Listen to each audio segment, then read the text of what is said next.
Hello friends, जो आपको मेरी टेबल के ऊपर जो इंजेक्शन दिख रहा है सोक्सुरिन, जिसके अंतर्गत साल्ट आता है आइसोक्सुप्रीन हाइड्रोक्लोराइड। इस इंजेक्शन का क्या उपयोग है, पशुओं में कितनी डोज लगानी चाहिए, यदि आपके पशु में किस प्रकार की यदि दिक्कत हो जाती है तो इस इंजेक्शन का प्रयोग पशुओं में करवाया जाता है, जो कि एक केरस कंपनी का आता है।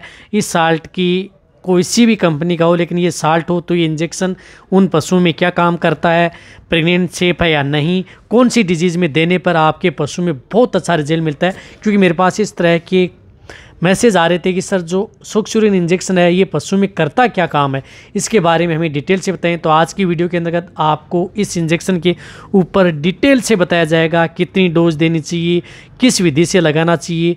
तो वीडियो लंबी भी होगी तो वीडियो को आप स्किप करके मत देखना, वीडियो को पूरी देखना। वीडियो पूरी देखेंगे आज आपको इस इंजेक्शन के बारे में पूरी जानकारी मिल जाएगी।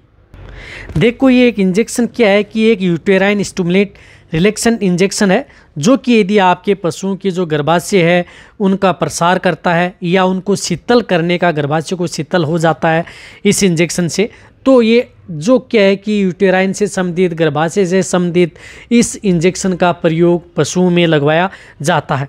देखो, यदि आपके पशुओं में आपने देखा होगा कि कई बार यदि आपके पशुओं की जो डिलीवरी होती है तो डिलीवरी के दौरान यदि आपके पशु में प्रोलेप्स की शिकायत हो जाती है या यदि आपके पशु में यूटेराइन प्रोलेप्स हो जाता है तो यूटेराइन प्रोलेप्स के कारण आपके पशुओं में बहुत ज़्यादा दिक्कत देखने को मिलती है।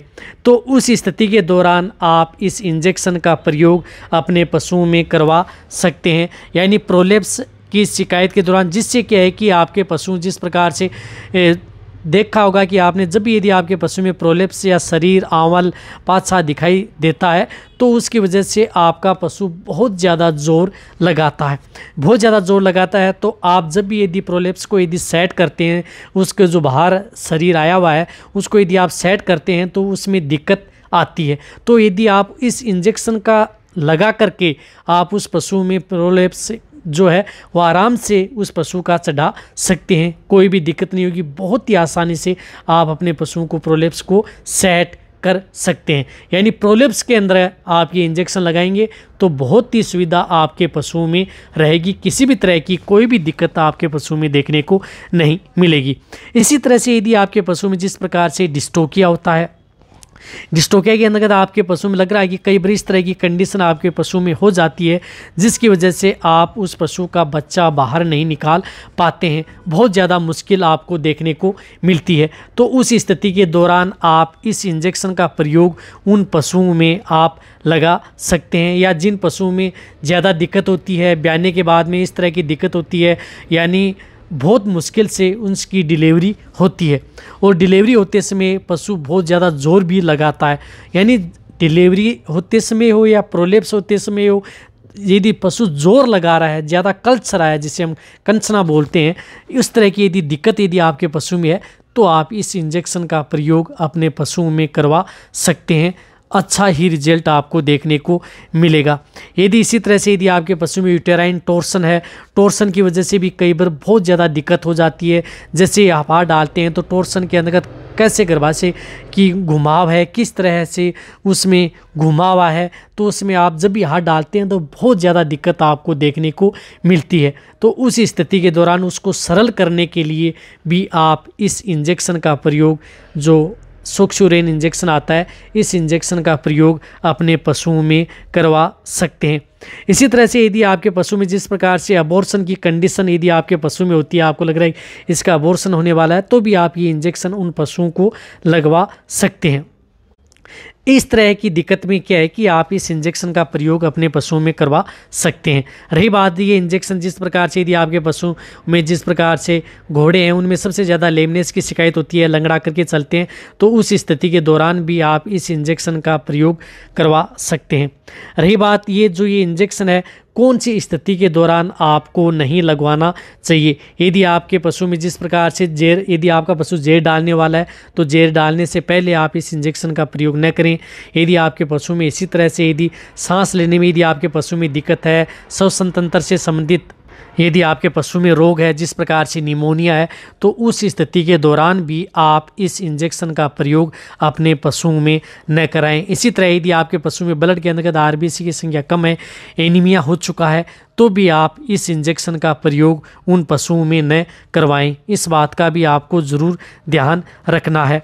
और ये जब भी यदि आपके पशु में ऑपरेशन के दौरान यदि जब बच्चा पैदा होता है तो ये इंजेक्शन का प्रयोग किया जाता है। ऑपरेशन से पहले भी ये इंजेक्शन लगाया जाता है और उसके बाद में भी इस इंजेक्शन का प्रयोग अपने पशुओं में करवा सकते हैं। अब इस इंजेक्शन के साइड इफ़ेक्ट क्या हैं? देखो, साइड इफ़ेक्ट ये हैं कि यदि आपके पशुओं के अंदर जब ये इंजेक्शन लगाया जाता है, इंजेक्शन लगाने के दौरान इसमें पशु की कंपी हो सकती है, पशु को ऐसा लग रहा है कि जैसे धूज रहा है। जब यदि इंजेक्शन लगाया जाता है तो आप अपने पशुओं को ज़्यादा टहलाएं नहीं, ज़्यादा भगाएं नहीं, क्योंकि इस इंजेक्शन से आपके पशुओं के अंतर्गत जो दिक्कत है वह है कि जब भी यदि आप इसमें चक्कर भी आ सकते हैं आपके पशुओं को, यदि आप दौड़ाएंगे रहेंगे, तो इस इंजेक्शन को लगाने के बाद में आप अपने पशुओं को शांत एक जगह ही रहने दें। इस बात का जरूर ध्यान रखना है। रही बात इस इंजेक्शन की डोज की, तो डोज जो लार्ज एनिमल्स हैं, बड़े पशु हैं जिनका बॉडी वेट 300 kg तक है, तो आप इन्हें 10 ml इंट्रामस्कुलर इंट्राविनस दोनों रूट से ये इंजेक्शन उन पशुओं को लगवा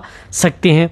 यदि 300 kg से यदि ज़्यादा बॉडी वेट है तो उन्हें आप 20 ml तक आप इस इंजेक्शन का प्रयोग इंट्रामस्कुलर व इंट्राविनस के तौर पर लगाया जाता है। रही बात इस इंजेक्शन को रिपीट करने की, तो रिपीट आप जब भी यदि आपको लग रहा है कि इसमें पशुओं को आराम नहीं आ रहा है, तो 1 से 2 घंटे बाद में या 2 से 3 घंटे या 4 घंटे बाद में भी आप इस इंजेक्शन को रिपीट करवा सकते हैं। ये रिपीट भी हो जाता है। रही बात इस इंजेक्शन को, इस तरह की यदि पशु में दिक्कत है तो 2 से 3 दिन इस तरह से ये इंजेक्शन लगवाया जाता है। रही बात प्रेग्नेंट पशुओं को भी इंजेक्शन लगाया जाता है, लेकिन अभी तक इस तरह की दिक्कत नहीं हुई है कि ये प्रेगनेंसी सेफ नहीं है। प्रेग्नेंट पशुओं को भी इंजेक्शन दिया जाता है, लेकिन अभी तक इसके बारे में इतनी कोई कन्फर्म स्टडी नहीं हुई है, क्योंकि जो कैटेगरी सी में इंजेक्शन आता है जो कि ये प्रेग्नेंट पशुओं को लगाना चाहिए या नहीं लगाना चाहिए। जब भी यदि प्रेग्नेंट पशुओं को लगाते हैं तो अभी तक तो इसमें कोई इस तरह के साइड इफेक्ट देखने को मिले नहीं है। तो इमरजेंसी के दौरान ये जो प्रेग्नेंट पशु हैं उनको भी कई बार इस तरह की दिक्कत हो जाती है, तो ये इंजेक्शन दिया जाता है। रही बात ये इंजेक्शन शेड्यूल एज ड्रग्स में आता है। शेड्यूल एज ड्रग्स की कहने का मतलब है कि जो भी इंजेक्शन है रजिस्टर्ड पशु चिकित्सक के द्वारा ही आप इस इंजेक्शन को लगवाएं। जब यदि आपके पशु में इस प्रकार की दिक्कत है तभी ये इंजेक्शन लगाया जाता है। ऐसा नहीं है कि आप कभी भी इस इंजेक्शन को अपने पशुओं में प्रयोग करवा सकते हैं। यदि आपके पशु में इस प्रकार की दिक्कत है तभी ये इंजेक्शन लगाए जाते हैं, जितनी भी शेड्यूल एज ड्रग्स की जितनी भी मेडिसिन आती हैं। यदि आपके पशुओं में डिलीवरी के दौरान या अदर जो बहुत ज़्यादा ब्लीडिंग हो रही है, खून ज़्यादा आ रहा है, तो भी आप इस इंजेक्शन का प्रयोग अपने पशुओं में न करवाएं। देखो, आप अच्छी तरह से समझ गए होंगे जो सोक्सुरिन इंजेक्शन आपके पशु में क्या काम करता है। सही और सटीक जानकारी मैंने आपको देने की कोशिश की है, जितने भी जो वेटरनरी स्टूडेंट इस वीडियो को देख रहे हैं। यदि आपको ये मेरी वीडियो अच्छी लगी है तो जिस प्रकार से, पहले तो ये बताता हूँ कि इसकी MRP क्या, बहुत ज़्यादा पूछते हैं कि MRP, जो इसकी MRP आपको दिख रहा है 159 इसकी MRP है, जो 20 ml के अंदर आता है केरस लेबोरेटरीज का ये इंजेक्शन है। ये वीडियो अच्छी लगी नीचे जाके आप कमेंट में लिखिए। मेरी वीडियो को आप अपने दोस्तों के साथ, पशुपालकों के साथ और वेटरनरी स्टूडेंट हैं उनके साथ आप इस वीडियो को जितना हो सकता है शेयर करें। मेरी वीडियो को आप लाइक करें, आपकी लाइक से मेरे को मोटिवेशन मिलता है। यदि आपने अभी भी चैनल को सब्सक्राइब नहीं किया तो सब्सक्राइब कर लें, क्योंकि इस चैनल पर बहुत ही अच्छी और सही सटीक जानकारी आपको वेटरनरी मेडिसिन, उनकी दवाइयों, इंजेक्शन और रोगों के बारे में जानकारी समय समय पर ऐसे मिलती रहेंगी। इसी तरह से वीडियो देखते रहें, इसी तरह से आप मेरे को प्यार देते रहें। थैंक्स, धन्यवाद।